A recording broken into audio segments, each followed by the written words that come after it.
Hi, I'm Ty Comer, editor of Billboard.com. Thank you for joining us for another live Q&A. And today I am so psyched to be sitting here with the gorgeous and talented Miss Kelly Rowland. Thank you. What's up, girl? How you doing? I am so excited. Happy to be sitting here with you. And I'm excited to be sitting here with you. Thank you, Ty. Okay. Now, we've been taking your Twitter questions all week, and I'm going to put Kelly on the spot in a few. We're also going to be listening to some tracks off of her new album, Here I Am, which drops tomorrow. And I've gotten a little listen to it on the early side, and it's great. Thank you. Psyched for you to share it with the world. If you haven't seen your Twitter questions in yet, you still have a chance to do so. Tweet us at Billboard.com using hashtag BBKelly. I will grab it on my mobile device right here and just might see if I can get an answer from you from of the little lady over here. So go ahead and tweet away. And while you do that, I'm going to get a little bit more acquainted with our guest. Okay. So Here I Am, fantastic record. Thank you. Talk to us a little bit about what went into it and what you tried to get across. Wow, time went into this record. And sometime that I know some of the fans out there were like, okay, we're running out of patience. We really, really want this album. And for me, I just wanted to make sure, since they had been waiting, and for myself, I wanted to make sure everything was right and it told the right story. So when I finally came up with the title, Here I Am, it just all came together when I listened to all the records back, when I sequenced the album, because the sequencing was really, really crucial for me. And everything just felt like it told the proper story, like from I'm That Chick and to going, and you know what I mean? It just all just flowed really nicely. I loved it. What I love about the record is that there's so many different styles on it, and you'll hear that soon. But, we've got some radio tracks, we've got some club bangers, we have some sort of quiet storm ballads. Yes, absolutely. And, was that sort of your intention to give people just sort of an eclectic mix of what you're all about? Absolutely. For me, one of the goals of the album was not to limit myself, or not to have anybody put the album in a specific genre. Oh, well, it's an urban album. Oh, well, it's a dance album. Oh, well, it's this album. No, I just have an album that feels good, period. And that was my goal, and I got that. Fantastic. And talk to us about some of the producers that you worked with, because there's some big names on the boards on this one. Absolutely. Well, I have to start off with Rico Love, because Rico Love, of course, is a songwriter and just a genius, the way he makes songs feel like you've experienced them before. You know what I mean? Whether it was a first kiss, or whether it was a date that you were excited about, or whether it was you going out with your girls. Like, it just feels so great. He captures moments, and we did that on my album, and he laid the foundation, and I just love working with him. To even going back and not seeing Rodney forever, and where we left off, we picked right back up on.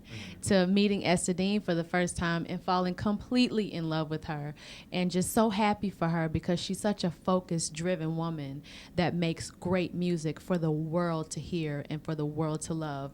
To Jim Johnson, of course, who did Motivation. I remember working with Jim Johnson for the first time and being like, this is my man. Like, I love Jim. He's so incredibly talented and so much fun to be in the studio with, as well as Tricky, as well as everybody that I worked with on this record. And I am just so thankful. Neo, oh my God, Stargate. The list goes on and on, and I'm just so happy that everybody's creative feelings were just so in sync with each other. And you know what I mean? Like, unconsciously, it was great. Yeah. Speaking of Motivation, I think that, there's so much buzz on that song. Spent 7 weeks at the top of the R&B and hip hop charts. So huge, huge hit for you. Why don't we listen to a little bit of that? I know everyone's familiar with it, but let's start off with an old favorite. Okay.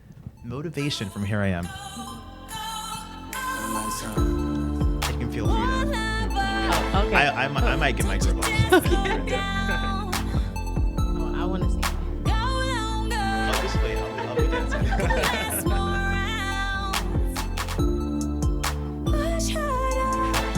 So, I want to hear what it was like working with Lil Wayne on this track. Did you actually get a chance to be with him in the studio and vibe with him, or how did that work out? I did get a chance to vibe with Wayne in the studio. I remember recording Motivation. 2 days later, I went to a Heat game, and he was there. And I told him that I had this record that I would love for him to be on. And I went to the studio, played it for him, and he lived with it. And then next thing I knew, he called me. He's like, hey, it's done. I was like, really? He just said, like yeah.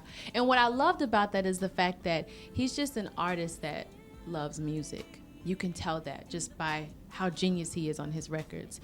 And when I loved this record, I was hoping he'd love the record. And you can tell that vibed with him, or it connected with him some sort of way for him to do what he did on this record. Because when I got it back, I literally was at a loss for words the way I am now. You know, I was so excited and just happy that we got a chance to collaborate once again. We hadn't collaborated since Destiny's Child Soldier, so it was perfect. Awesome. So when you recorded this song, like, did you know immediately it was going to be such a big hit? Like, did you just feel that, or were you kind of surprised by the reaction? I knew I loved it. And for me at that moment, that's all that mattered, because if you don't fall in love with your music first, how can the rest of the world? So I wanted them to love it just as much as I did. And then slowly, when like I'd let some friends hear it, I remember letting my makeup artist hear it, she was like, girl, this is crazy. To letting my cousins hear it, and they were like, what are you doing? Like, this record needs to come out. And I'd had it with me, and I didn't really like let any radio stations or nobody hear it. So then all of a sudden it leaks. So it leaks, and everybody's like, okay, what's happening with this record? And so everybody starts playing it. Right.